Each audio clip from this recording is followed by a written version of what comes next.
भविष्य की जरूरतों और पर्यावरण के अनुकूल तकनीकी शिक्षा को बढ़ावा देने के उद्देश्य से देवभूमि उत्तराखंड यूनिवर्सिटी ने एक क्रांतिकारी पहल की है। गोरखपुर जर्नलिस्ट प्रेस क्लब में आयोजित एक प्रेस वार्ता के दौरान विश्वविद्यालय के प्रतिनिधियों ने नए कोर्स इलेक्ट्रिक व्हीकल टेक्नोलॉजी की घोषणा की। प्रेस वार्ता में मौजूद सचिन संगल और डॉक्टर संदीप सिंह सेंगर ने जोर देकर कहा कि मौजूदा दौर इलेक्ट्रिक वाहनों का है। भारत तेजी से ई मोबिलिटी की ओर बढ़ रहा है। ऐसे में युवाओं को इस अत्याधुनिक तकनीक में प्रशिक्षित करना समय की सबसे बड़ी मांग है।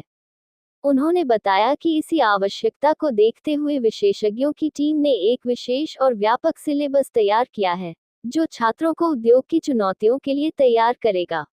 इस देश के अंदर हम पिछले 50 सालों से देख रहे हैं, बल्कि ज्यादा हो गए, जब हमने पेट्रोल और डीजल के प्राइसेस के ऊपर, रेट्स के ऊपर, उसके दाम के ऊपर हमेशा वेरिएशन देखे। शुरुआती दौर में जब मैं छोटा था, उस टाइम पर मुझे याद है कि मैं 40 रुपए का 3 लीटर पेट्रोल डलवाया करता था अपने स्कूटर के अंदर। धीरे धीरे वक्त बढ़ा, आगे बढ़ते गए, हम बड़े हुए, हम सारी दुनिया बड़ी हुई।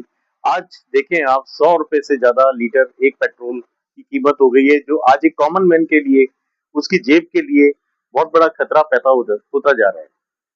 इस महंगाई के जमाने में हम लोगों ने एक नया योजना लेके आए भारत सरकार के साथ मिलके, जिसका नाम है इलेक्ट्रिकल व्हीकल टेक्नोलॉजी।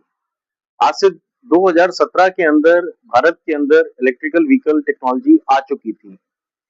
उसके बाद भारत सरकार की कुछ, हिंदुस्तान की कुछ कंपनियों ने इसके ऊपर रिसर्च करना शुरू किया, और रिसर्च करने पर पता चला कि इलेक्ट्रिकल व्हीकल की गाड़ियां हिंदुस्तान की सड़कों के ऊपर चल पाएंगी। आपने देखा, टेस्ला जैसी बड़ी कंपनी जो अमेरिका की कंपनी थी, हिंदुस्तान के अंदर आई और वो चली गई। क्या कारण था?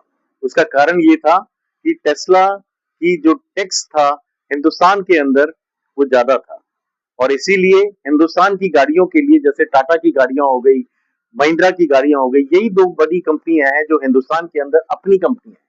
और अपनी कंपनियों के साथ जब भारत देश ने अपनी गाड़ियां निकाली और अपने इंफ्रास्ट्रक्चर को देखते हुए वो गाड़ियों के ऊपर रिसर्च शुरू किया, और रिसर्च शुरू करने के बाद वो गाड़ियां जब मार्केट में उतरी, तो बहुत लोगों को फायदा इस प्रकार हुआ कि जो 100 रुपए लीटर का पेट्रोल है, वो 7 रुपए यूनिट के ऊपर आ गया। एक यूनिट में 25 किलोमीटर का एवरेज इस तरीके की गाड़ियां दे रही हैं। क्यों ना हम मिलकर इस मुहिम को आगे बढ़ाएं, और इस मुहिम के अंदर आज बच्चों के लिए, आने वाले भविष्य के लिए, यूनिवर्सिटी के अंदर, स्कूलों के अंदर सीबीएसई के साथ मिलकर एनईपी की 2020 की जो पॉलिसी है, हमारे माननीय प्रधानमंत्री मोदी जी के उनके नेतृत्व में हम लोग आगे इस मुहिम को लेके जाना चाहते हैं। और हमने बहुत कोशिश करी, हम सारे के सारे आईआईटियंस हैं, आईआईटियंस ने मिलके इसके सिलेबस को क्रिएट किया, और इस सिलेबस के क्रिएशन में हमें 2 साल लगा। तो इस 2 साल के संघर्ष के अंदर हम लोग उस लेवल पे पहुंचे जहां पर यूनिवर्सिटी के सामने जब हमने अपना इस प्रोजेक्ट को रखा कि हम बच्चों को पढ़ाना चाहते हैं और उस इंडस्ट्रीज के अंदर उन बच्चों को ले जाना चाहते हैं जिस पढ़ाई की आज इंडस्ट्री को जरूरत है। कोशिश करी, कामयाबी मिली।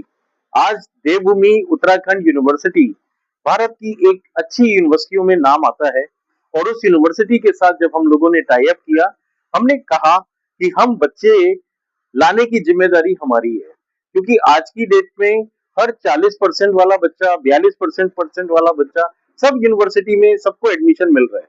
लेकिन नहीं, हम लोगों ने इसके लिए कुछ अलग से प्रावधान निकाले, और उस प्रावधान के अंदर ये लिखा कि हम minimum PCM, physics, chemistry, mathematics के अंदर 70% वाले जो बच्चे हैं, मिनिमम 70% वाले बच्चों को अपने एग्जाम के थ्रू हम इस कोर्स के अंदर मौका देंगे आगे बढ़ने के लिए। हमने यूनिवर्सिटी के अंदर, उनके प्रेमिसेस के अंदर एक लैब लगाने का भी सोचा, जो इंडस्ट्री के साथ कनेक्टेड है।